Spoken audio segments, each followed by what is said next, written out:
What was your emergency? Yeah, I need to come 535 Buck Halter Road. We believe it's coming from kidnapped. 535 Buck Halter? Yeah. You said someone's been kidnapped? Yeah, we...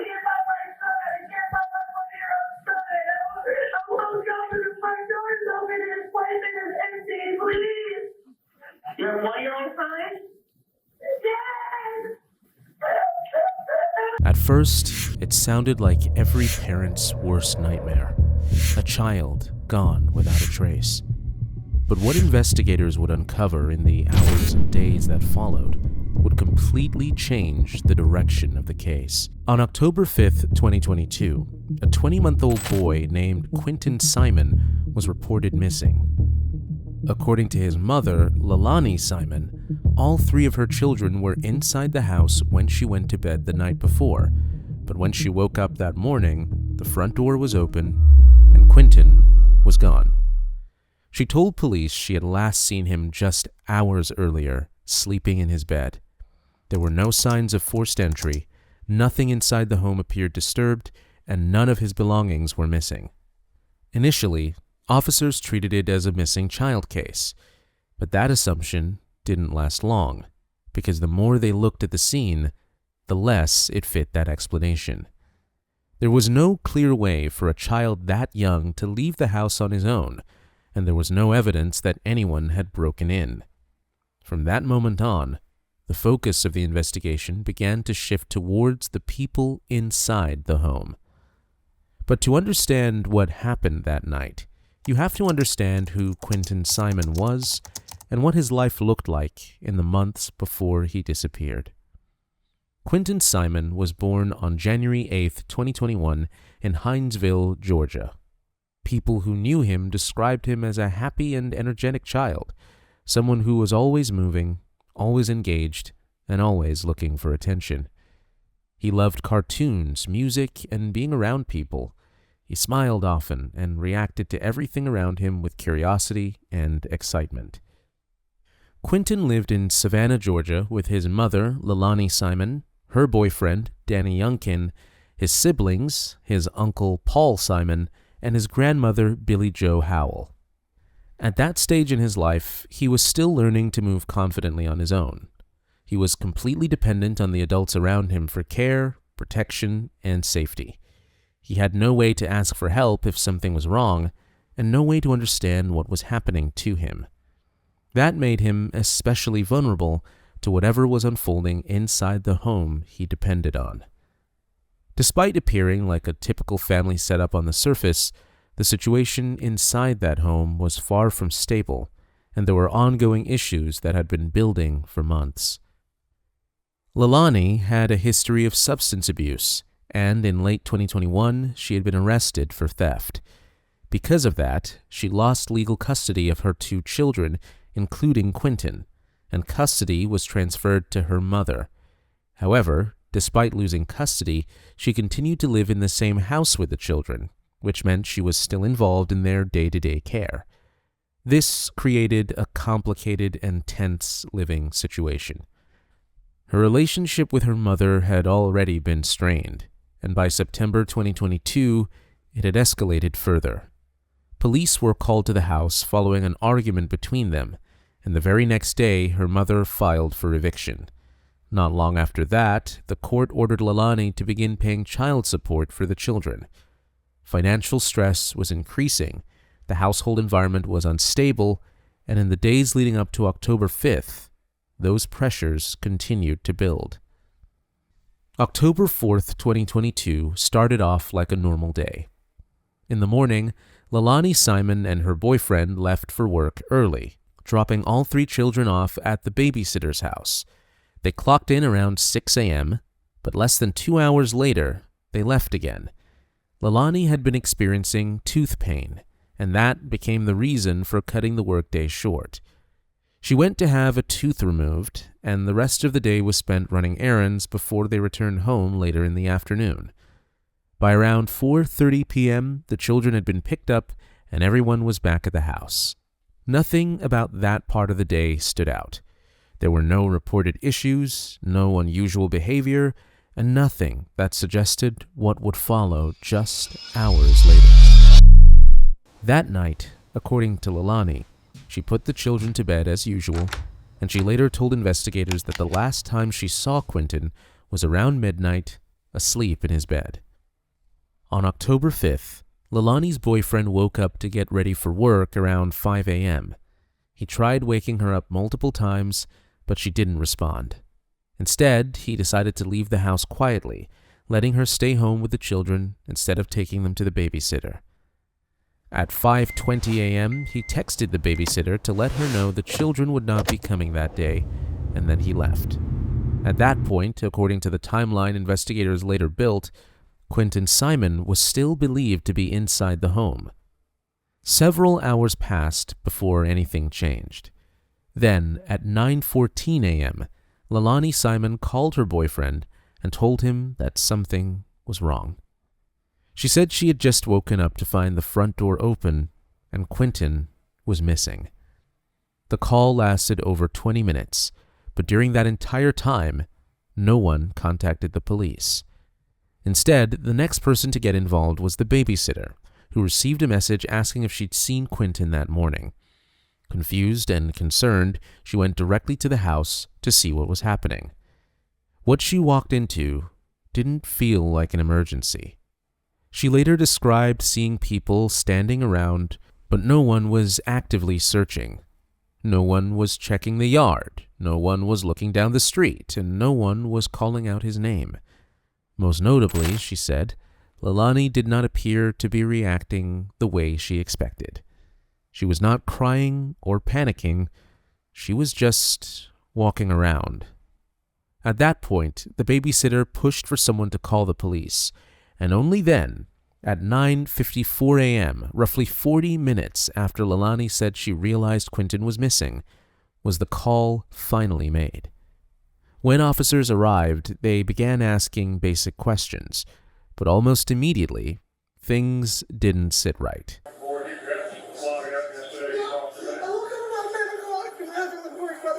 So between 3-hour period, somehow the front door is unlocked and my son is not in his playpen. Leilani's behavior was inconsistent. Officers noted that her emotions shifted rapidly from crying to completely calm and then back again, and it did not follow a pattern they typically saw in missing child cases. At one point, while describing her missing son to officers, she slipped into the past tense, referring to him as if he were already gone. Officers noticed this, but said nothing. Inside the home, there were also details that raised concern. Near Quinton's sleeping area, officers noticed a strong odor. The bedding had visible stains, and the smell was consistent with vomit. When asked about it, Leilani explained that he had been sick a few days earlier, and that she believed she had cleaned it up. Other than that, the house appeared undisturbed, which brought investigators back to the same conclusion they had started forming earlier. This did not look like an abduction, and it didn't look like a child wandering off. So if no one broke in, and Quinton couldn't have left on his own, what had happened inside that house? Investigators now had to look at every adult who had been inside that house the night Quinton vanished, and there were several to consider. The first person they had to look at was Danny Youngkin, Leilani's boyfriend. Danny was the last adult known to be awake with Quinton in the house. He had woken at 5 a.m., tried to wake Leilani multiple times, and left the house quietly when she didn't respond, texting the babysitter at 5:20 a.m. that the children wouldn't be coming that day. According to the timeline investigators later built, Quinton was still believed to be inside the home when Danny left. For investigators, that was a serious thread to pull. But the data didn't support it. Danny's phone had gone quiet shortly after 11 p.m. the night before, consistent with him being asleep. There was no GPS activity, no outgoing messages, and no vehicle movement placing him outside the house during that critical window. When investigators later reviewed Leilani's own movements against his, the contrast was clear. She was the only person in the house whose phone showed continuous activity through the night. Danny was ruled out. The second person investigators had to consider was Henry Moss Jr., Quinton's biological father. Moss had left before Quinton was even born and was never part of his life, and Leilani would later suggest that he could have been involved. It was a lead investigators had to take seriously, but FBI cellular analysis confirmed that Moss's phone had been near the Georgia-South Carolina border, hours away from Savannah for the entire night. He had not been near the house. The other adults in the home, Leilani's uncle Paul Simon and her mother Billie Jo Howell, had no motive and no unusual behavior connected to that night. With every other person in that house accounted for and cleared, the evidence had only one direction left to point, and it was Leilani's story that started to break first. The first crack came quickly. A detective ran Leilani's vehicle tag through the Flock camera system, and the system showed that her Dodge Journey had been out driving during the night at times that did not match her story. When the on-scene commander confronted her on this, she denied leaving the house. He asked again, and she denied it a second time. Moments later, she changed her answer. She claimed she had woken up in the middle of the night because of tooth pain and had left to get Oragel from a friend she referred to as Misty somewhere near the Chevron. So last night, was there any chance that you were having some issues with your wisdom teeth and needed to go get something to ease the pain last night? I did. I went right up and got Oragel. That was right up there. I met her like at the end of Buckhalter Road, a friend of mine, because I don't have money to go and get some expensive over-the-counter. I don't have it. And what time was that? That was like, I got home at 1:25 a.m. 1:25. I was gone for 12 minutes, so you go on like for 6 people. Got it right there. There's some text messages in your phone. You can sample a bit of the phone. Yeah. To the phone. And there's a message in there.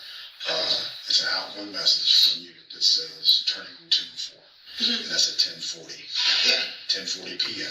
Yeah. Yeah. We didn't talk about that before, so what? 10:40 p.m. Where were we at 10:40 p.m.? If I was turning on 204, I was probably going to go pay back or something. Pay back front from him. To be honest with you, I was going to go pay back the $20 front for him. For who? For Danny. Daniel, that's who King is. That's Danny. Whatever. He had $20 a week. I went and paid it back. Whatever. But See, he was awake at that time. He was up.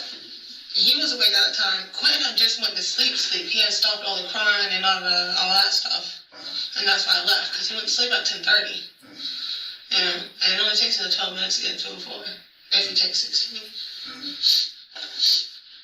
So that would have been important for us to know before. So that's what we have to understand everything. Yeah. And you just, you have to be kind of open book. I wasn't good or bad. Yeah, it's not like I was trying to keep it. I'm trying to replay everything over and over, and I've been doing it all day.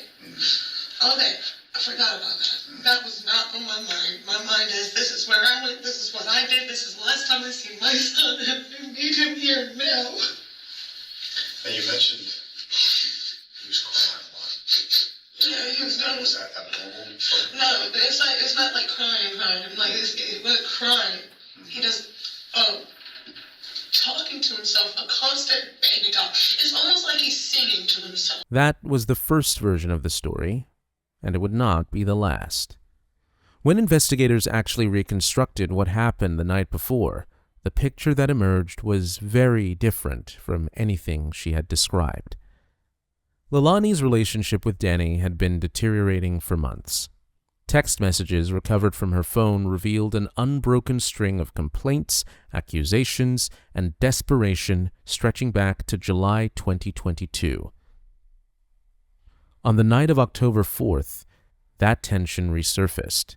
Leilani and Danny argued again about their relationship. Then she left the house, not once, but twice. The first trip began around 10:20 p.m. Surveillance footage showed her arriving at a Circle K where the registered camera captured her buying 2 25-ounce cans of natural light beer and 2 cigarillos.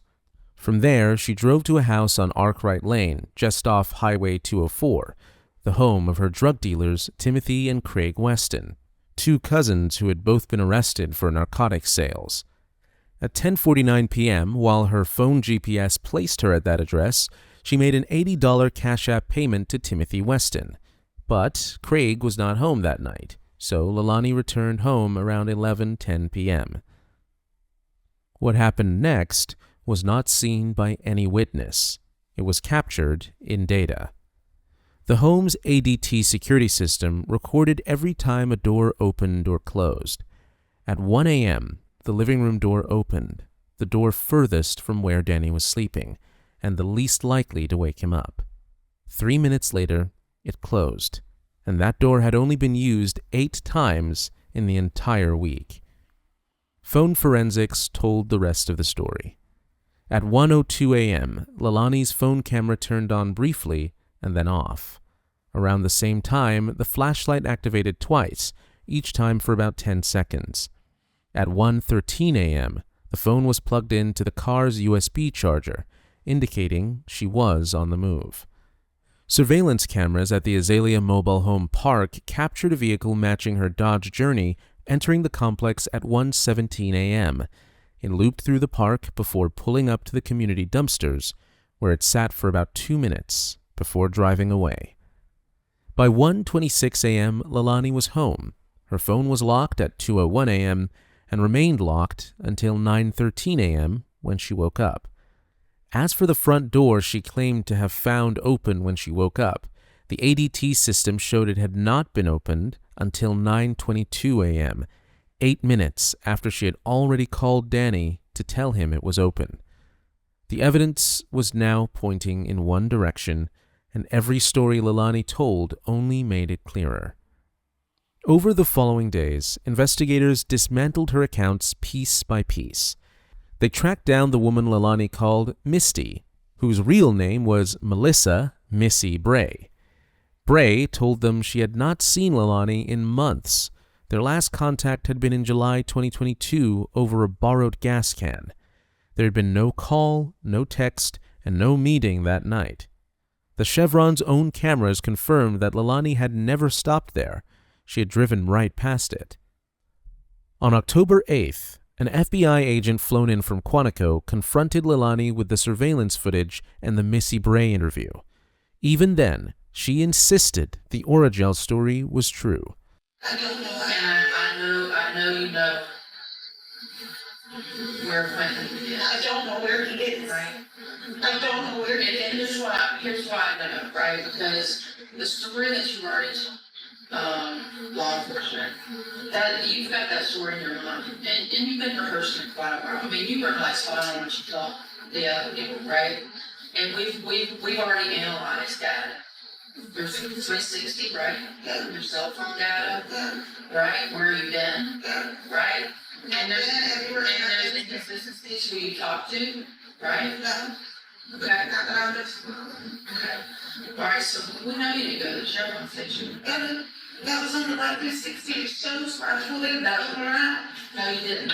But we know where you went. We know where you went because we have video surveillance. Yes, I understand that. Okay. And it's not where the Chevron is. It is. The Chevron is right next to the Azalea. Well, stop. I mean, seriously, the Chevron is right next to Azalea. Stop. You've gone off this story for a while now. And I know it's not true. It is. Leilani. That's where we're not going to make any progress unless I understand, baby. I read people. This is Chevron. This is Azalea. That's where I pulled into. I turned around. I was going to control business. My baby was in that bed when I left that house. Leilani, calm down. We're not getting anywhere, right? We're going to get to the bottom of this. Yes. Right? But you have to be honest. I'm being honest. During a lengthy interview on October 12th, her account began to break down.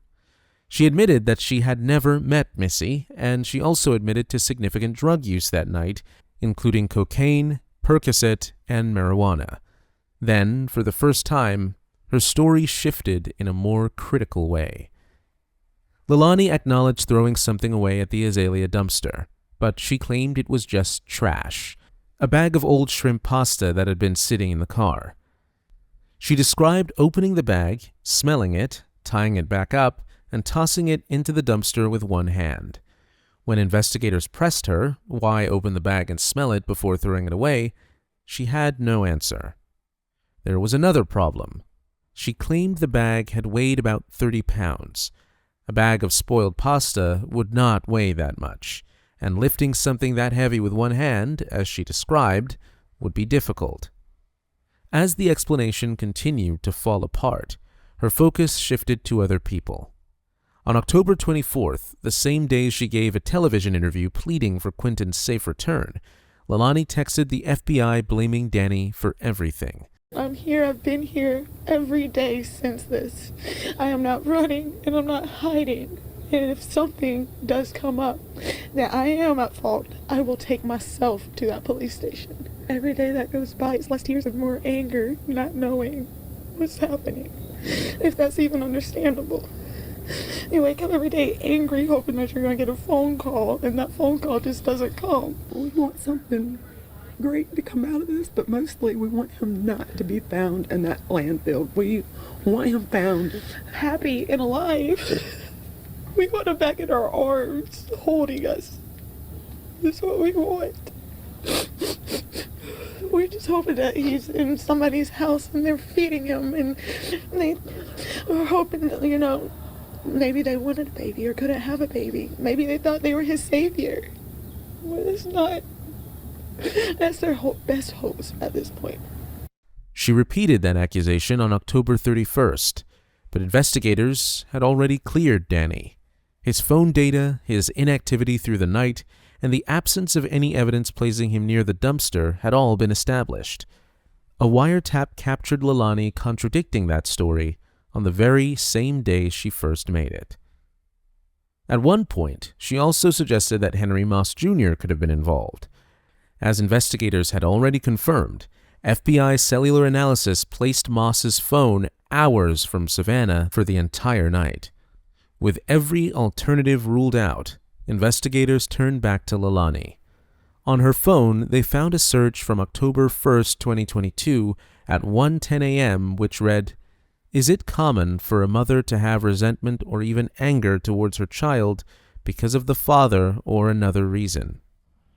Taken together with the ADT door logs, phone forensics, GPS data, and dumpster surveillance, her explanations no longer held. Investigators reached a clear conclusion. Leilani had killed Quinton that night while under the influence of drugs, and she had then disposed of his body in the Azalea dumpsters. By the time they identified the dumpster and went to check it, the trash had already been collected. It had been picked up, transported, and dumped into a landfill along with tons of other waste. That meant if Quinton was inside that dumpster, he was now buried somewhere in a massive landfill, and finding him would not be simple. Investigators contact the manager at Azalea, who identified Waste Pro as the hauling company. From there, they traced the pickup to a specific truck numbered 3909 that had serviced the Azalea dumpsters at 9:36 a.m. on October 5th, just hours after Leilani's visit.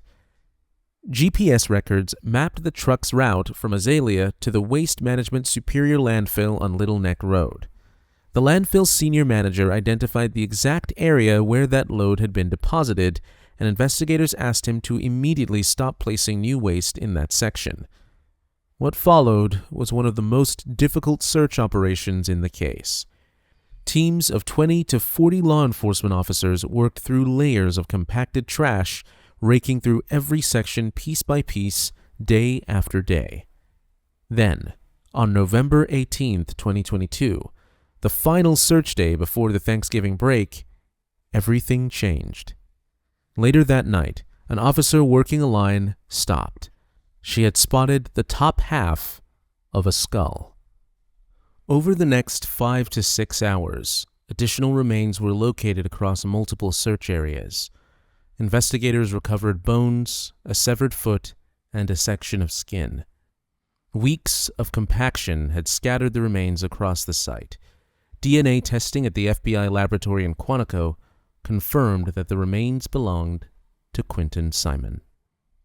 The medical examiner could not perform a full autopsy on skeletal remains, so the cause, manner, and exact time of death remained unknown. But the case had shifted. This was no longer a missing child investigation. It was now a confirmed homicide.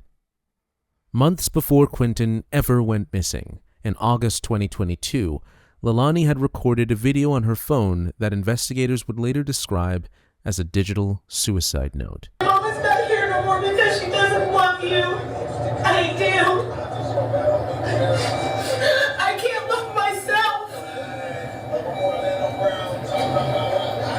If I can't love myself, how can I love y'all? I have tried over and over and over and I failed.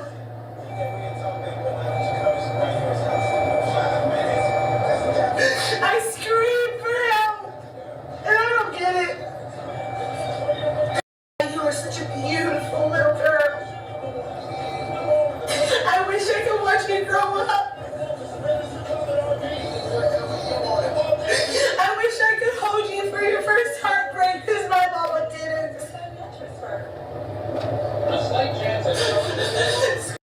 I love you, baby girl. You were so handsome, so sweet, so protective. You were gonna be such a good man one day. Just a good man. I hope you grow up and you learn what loyalty is. And you learn how to treat a woman and how to love a woman. And Quinton, baby. You are a middle child. You're so happy all the time. You smile all the time. I wish I could see what kind of man you would be too. And Danny, I loved you. I loved you with all of me, all of my heart. I loved you. I wish that the ground you walked on, when we found each other, we were both in such fragile states, and I built you back up.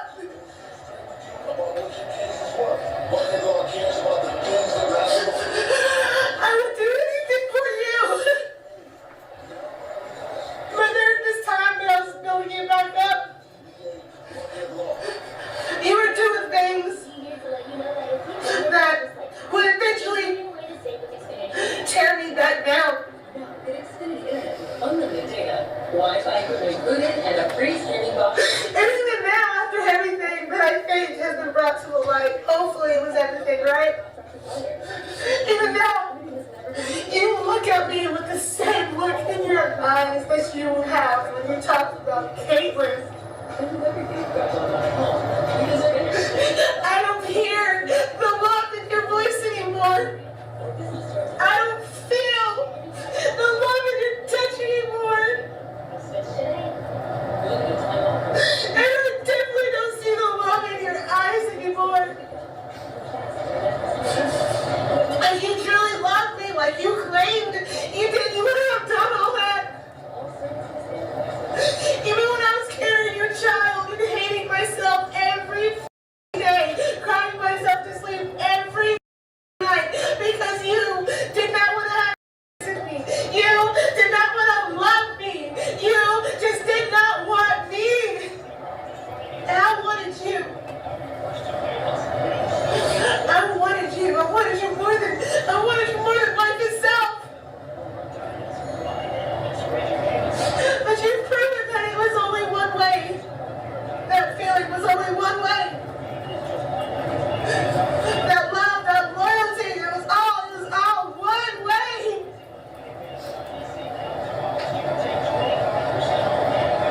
You take care of my kids, okay?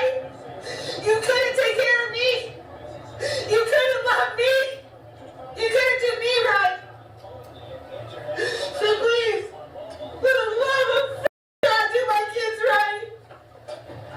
Do my kids right. I'm at the river now. In the video, she said goodbye to each of her children. She spoke warmly about Zane and Sky, but when she got to Quinton, she paused, seemingly at a loss for what to say. She then turned to address Danny directly, blaming him for driving her to this point, and at the end of the video, she said she had made it to the river. She never followed through, but the video showed where she was emotionally, and according to the evidence, nothing had changed between August and October. Before an arrest was made, investigators conducted one final interview with Leilani Simon on November 21st, 2022. This time, her story was completely different. He, like I said, he wasn't trying. He was like, Lou. That's what he does. He did that and got quiet like 10:30. About 10:30 and looked over there and he was knocked out. Little cheeks pink and snuggled up in the blanket. So. She claimed she remembered seeing Quinton in his pack-and-play after returning from Arkwright Lane. But after that, she said everything went blank. The next thing she recalled was driving back from Azalea, when hitting a set of railroad tracks jolted her into awareness. It was a nearly 2-hour gap, one that conveniently covered both the time of the killing and the disposal. When asked directly whether she had used a trash bag to dispose of Quinton, she said she did not remember grabbing one, and she added that she was focused on throwing away trash. Then she made the statement that came closest to an admission. She told investigators that she did not know if she had done something to him, but if she had, she would take responsibility. It was not a confession, but it was the closest she would ever come to one. The case moved to trial in October 2024 and lasted about 10 days. By this point, the case had gained national attention, and the focus in court was clear: to present a complete timeline of events supported by evidence, not assumptions. The prosecution built their case piece by piece, starting with the timeline. They walked the jury through every version of Leilani's story: the denial of leaving the house, the Oragel claim, the Missy Bray meeting that never happened, the shrimp pasta that weighed 30 pounds, and showed how each one had been investigated and proven false. They presented the ADT door logs, the phone forensics, the GPS data, and the surveillance footage placing her vehicle at the Azalea dumpsters. They presented the forensic identification of remains recovered from the landfill. The door log detail, the front door not opening until 9:22 a.m., 8 minutes after she had already reported it open, became one of the most powerful moments in the prosecution's case. The prosecution also called witnesses who spoke directly to the environment Quinton had been living in. The babysitter, Michelle Marda, testified that Quinton would often arrive at her house in dirty clothes, sometimes covered in feces, smelling of rotten milk, with rings around his neck. Spend the night sometimes. Would both the boys spend the night or just Quinton? He stayed a handful of times. Quinton stayed a lot. And why is that? Why would Quinton stay overnight? Honestly, Quinton loved us. He was close to us. And I just felt like he would be better off at our house because there was a difference in the love she showed between him and Quinton. And I felt bad, and I would work, and my daughter would say, "Can we just get him, Mom, because this happened today?" And I would say, "Yeah, call her and ask her if he can stay." Can you think of some examples of how the defendant treated the boys differently? Well, she was working at Bojangles, and she had brought food home, and she fed. Quinton loved food, and every time he seen a bag, he would want it. He's little. She would feed before she fed Quinton, every time. And I just thought that was strange. So do you mean she gives food and make Quinton wait? Yes, ma'am, absolutely. She wasn't physically feeding. No, she would give him the food. Just give him food. And he would eat, and then Quinton would be, whining and wanting it, and she would give it to him eventually. Did you ever say anything to her about that? I did not. Are there any other ways that she treated the boys differently that you noticed? Just by the way she talked to him. When she would, once in a while that she did come and pick them up, she would, grab them and he would hug her because he was close to her. I mean, you could definitely tell it. And then, Quinton 99% of the time wanted to stay with us, and he would start crying. Now, if Danny come and picked him up, it was different. Okay. How did Quinton act if Danny came? He would go with Danny. He wouldn't cry to stay with us. He loved Danny. He would, Danny would pick him up and he'd hug him. Okay. Did Leilani ever talk to you about how she felt about the boys? Yes, ma'am. She just, one time, and my daughter had more talks with her than I did. I didn't really talk to her that much. But she just said that she loved Quinton more. I mean, more than Quinton. And, I didn't question it. She's a crappy mom. I knew that. But I just never said anything to her. I would always call Billy Joe when I seen things that was going on. Okay. Did she ever, in that conversation, did she explain more about, like, been through things with her? Yes, or anything? that had been her ride or die his whole life. And she did not like. She had to keep a separate set of clothes at her house and would bathe him immediately upon arrival. Michelle's teenage daughter, Talia, described multiple incidents that pointed to a pattern of escalating behavior. Leilani pushing Quinton to the ground over a broken controller, pushing him into a swimming pool without flotation support, and striking him across the face with enough force that his head hit concrete. Talia also recalled hearing Leilani on the phone shouting at Quinton in the background, saying she wished she had never had him. This testimony was not presented as direct proof of what happened on October 5th, but it gave the jury a clear picture of the relationship between mother and child. Quentin was like a little brother to me. Quentin meant a lot. Just seeing him smile every day, waking up next to him, he would stay at the house a lot. Missing him every day, not waking up to see Quentin, not being able to go get Quentin no more. It's a lot. My family loved him a lot. I missed him walking around the house with cheese in his hand saying bubbles. I miss him just lighting up the room. I miss looking at his little bow legs just run across the kitchen. Just hope he gets justice. Let me ask you this, and this is not something that we've talked about before, but it does occur to me to ask you the question. If Leilani had just come to you and your family and said, look, I can't handle all three of these children, will you take this one? What do you think your mom would have said to that? My mom would have took Quentin in a heartbeat. There would have been no hesitation. Quentin, it was like he was blood to us. It was a connection with Quentin. It was a connection with all the kids. But Quentin, my mom would have never said no or nothing. She would have just took him in a heartbeat if she could have. The prosecution also introduced the phone search from October 1st, 2022, 4 days before Quinton disappeared, in which Leilani had asked whether it was normal for a mother to feel resentment or anger toward her child. And they introduced the August 2022 video, in which she addressed each of her children and paused, seemingly lost for words when she reached Quinton. On the other side, the defense focused on what the prosecution could not directly prove. There were no eyewitnesses, no footage of Quinton being placed in the dumpster, and no confirmed cause of death due to the condition of the remains. Their argument was that while the timeline raised serious questions, it did not conclusively prove what had happened or who was responsible.